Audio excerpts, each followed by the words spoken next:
Capítulo 1. O chamado. Se você é uma caneta, não destrua sua vida tentando varrer as ruas. Presente no ato da composição dos mais belos poemas, na assinatura de cheques milionários, na mão de um estudante diante do vestibular e de uma dona de casa que faz a lista de compras antes de ir ao supermercado, um instrumento pequeno e simples, mas que nem o mesmo avanço tecnológico conseguiu retirar do nosso dia a dia. Ninguém pode questionar a utilidade de uma caneta. Porém, por mais útil que seja a caneta, não podemos usá-la para varrer a nossa casa. Embora não seja aconselhável, faça o teste. Tente usar a sua bique azul para varrer a cozinha. Agora faça o contrário. Ao contrário, use sua vassoura para escrever no papel branco que está em cima da sua mesa. Se você foi louco o suficiente e fez o que nós pedimos, agora você tem uma caneta quebrada, um chão sujo de azul e um papel todo amassado, mas que continua em branco. Apesar de termos usado um exemplo estranho, a verdade continua valendo de que mesmo as ferramentas mais úteis não servem para todas as tarefas. Nós fomos criados para sermos instrumentos nas mãos de Deus, porém muitos não conhecem a própria função. São como as canetas preciosas tentando varrer o chão, além de não fazerem o trabalho direito, estão causando prejuízos ao ministério e a si mesmos. Muitas pessoas repletas de dons e talentos estão deprimidas e se sentindo inúteis por tentarem fazer o que não foram chamadas para fazer. Como afirmou o cientista Albert Einstein, somos todos geniais, mas se você julgar um peixe pela sua capacidade de subir uma árvore, ele passará a vida inteira acreditando ser estúpido. Não apenas se desmerecem, mas acabam prejudicando o trabalho que pretendiam fazer. É incrível e triste ver o número de pessoas em empresas ou igrejas machucadas por pessoas certas nas funções erradas. Ótimos zeladores que decidiram ser gerentes, brilhantes oradores que escolheram cantar, mãos hábeis que poderiam operar um enfermo, mas que pelas dificuldades da vida estão cortando cana, boas para escrever, péssimas para varrer. Agora, será que o criador de uma caneta, no ato de sua criação, não pensou em seu propósito? Será que que ela não foi desenhada para ser leve e fácil de manusear, por isso é tão frágil?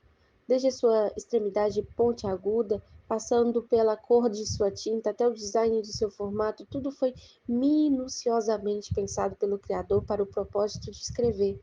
Boa ideia para se pensar. Desenhado para um propósito. Olhe no espelho e se pergunte: o Criador pensou quando criava este instrumento? Se você ainda fez essa pergunta e talvez esteja varrendo mais do que escrevendo, este é o momento de entendermos o nosso propósito, o nosso chamado. Não é mais tempo de vagarmos pela existência da vida sem discernir o chamado de Deus na nossa vida. Subtítulo: Discernindo o chamado de Deus. A palavra de Deus nos ensina que o Senhor concedeu dons chamados aos homens. Por isso foi dito: subindo ao alto, levou cativo o cativeiro e deu dons aos homens.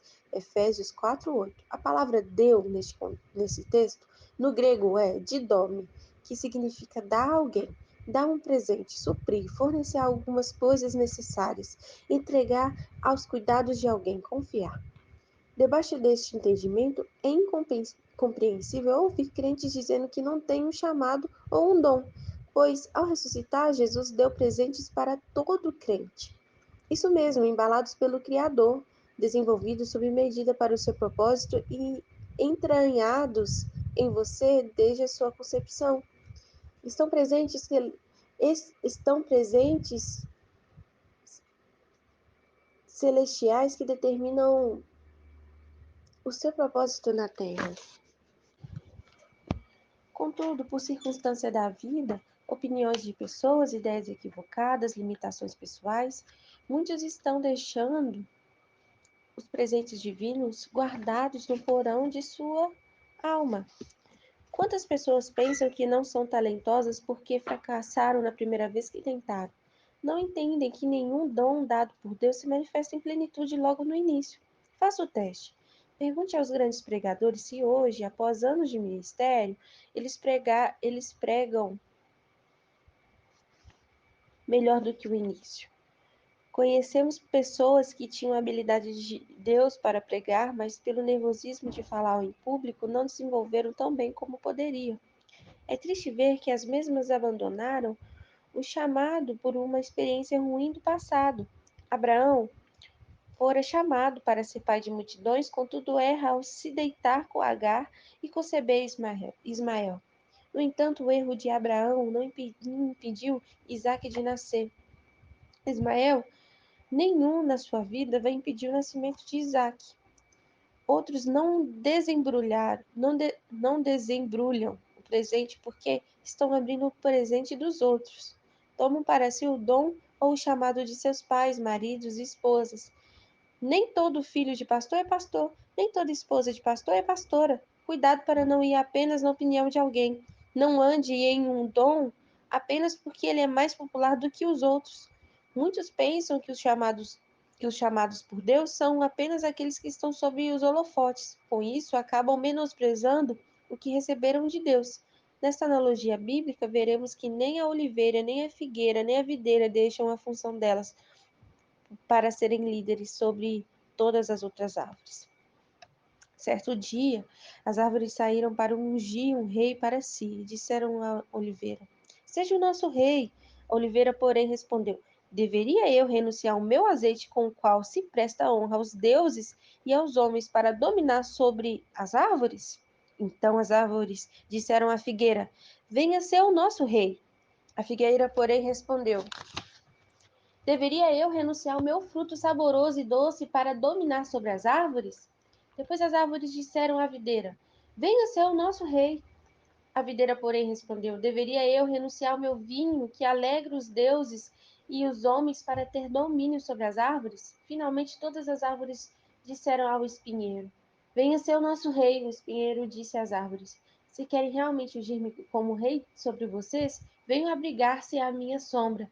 Do contrário, sairá fogo do espinheiro e consumirá até os cedros do Líbano. Juízes 9:8-15, versão NVI. Neste texto, percebemos que a oliveira não deixará sua função de produzir azeite, símbolo de honra, para ser líder sobre todas as outras árvores. Nem tampouco a figueira irá renunciar ao seu doce fruto que alimenta. Igualmente, a videira se recusa a abandonar o vinho que traz alegria. Embora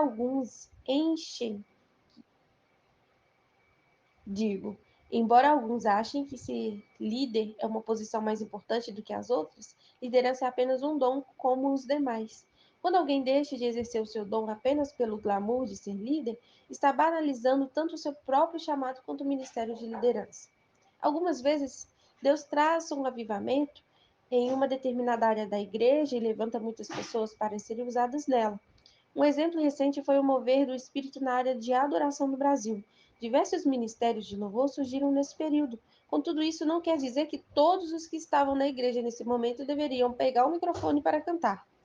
Em meio a situações como essa, pode-se levantar uma voz de uniformidade, mas lembre-se, Deus é um Deus de diversidade. Por isso, cuidado para não fazer o que todo mundo está fazendo. Cuidado também para que suas fraquezas ou limitações humanas não tentem abafar a palavra de Deus para o seu chamado. Moisés usou sua dificuldade para falar como razão para não ir. Gideão se viu como inferior socialmente e pequeno demais para a tarefa que Deus deu para cumprir. Jeremias pensava que sua falta de experiência o impediria de ser usado por Deus. Observe que as limitações que esses homens enxergavam estavam sendo usadas para não andarem no presente do chamado que Deus tinha para eles. O chamado de Deus é maior do que aquele que foi chamado. Moisés, Gideão e Jeremias foram além de suas limitações porque resolveram crer, não em si mesmos, mas no Deus que os vocacionou. Deus não nos chamou a uma boa autoestima e sim a uma estima do alto. Ele não nos chama a acreditar em nós mesmos, mas a acreditar na opinião dele a respeito de nós. Porque se acreditarmos em nós mesmos, vamos tão alto quanto a nossa força pode nos levar. Porém, vamos tão baixo quanto nossas fraquezas nos puxaram. Entretanto, se acreditarmos no Senhor e no chamado que Ele nos deu, o limite não seremos nós, e sim a palavra eterna. Subtítulo: Guiados por Deus. Algumas pessoas Estão esperando que algo espetacular aconteça para discernir seus chamados. Estão esperando que os céus se abram e uma voz como de trovão diga: Tu és profeta. Ao esperarem por isso, muitos ficam cegos aos claros sinais que Deus está dando. Não nos entenda mal. Deus pode usar anjos, uma voz audível, sonhos para direcionar o crente ao seu chamado. No entanto, Deus fala de formas diferentes, com pessoas diferentes. É vital que um crente busque a Deus em oração para descobrir o seu chamado. Alguns estão tão focados em serem abençoados que não se preocupam em ser uma bênção. Oram por uma outra situação, mas não clamam a Deus dizendo: Qual é o meu chamado? Qual é o dom que o Senhor me deu? É nesse ambiente que o Espírito Santo, dentro de nós, pode começar a trazer a luz e o entendimento a respeito do nosso chamado. Esse Espírito que mora em nós pode começar a comunicar a vontade de forma silenciosa no nosso coração. Muitos chamam isso de testemunho interior. Não é uma voz, é uma percepção, uma clareza a respeito de um assunto. O Espírito mesmo testifica com o nosso espírito que somos filhos de Deus. Romanos 8,16. A maioria de nós não viu um anjo em nenhuma alta voz afirmando que somos filhos. Nós sabemos, pelo testemunho do Espírito em nosso espírito, que somos filhos de Deus. O nosso corpo, por ser exemplo, não precisa gritar aos nossos ouvidos e nem tampouco levantar o outdoor luminoso para nos avisar que estamos com fome. Simplesmente percebemos que precisamos de comer. Assim, o nosso espírito, em união com o Espírito Santo, pode perceber qual é o chamado de Deus para as nossas vidas. Uma das formas desse testemunho se manifestar é por meio de um peso. Algumas situações fazem pesar o nosso coração. Vemos muitas necessidades serem supridas ao decorrer de nossas vidas, porém algumas delas têm um peso maior. Sabemos que precisamos fazer algo a respeito. Algumas pessoas percebem a necessidade de cuidar das crianças. Outras sentem o dever de cuidar delas. Muitos sabem que é preciso ministrar àqueles que estão aprisionados pelas drogas. Outros não conseguem dormir por causa disso.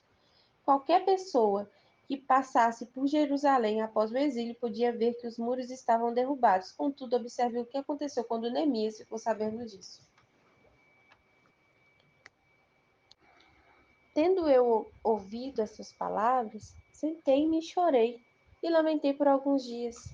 E continuei a jejuar e orar perante ao Senhor, do Deus do céu, e disse: Ó Senhor, Deus do céu, Deus grande e temível, que guardas o pacto e usa de misericórdia para com aqueles que te amam e guardam os teus mandamentos. Ó Senhor, que estejam atentos os teus ouvidos à oração do teu servo e à oração dos teus servos que deleitam em temer o teu nome. E faze prosperar hoje o teu servo, e dá-lhe graça perante este homem. Era eu, então, copeiro do rei. Neemias 1, 4, 5, 11.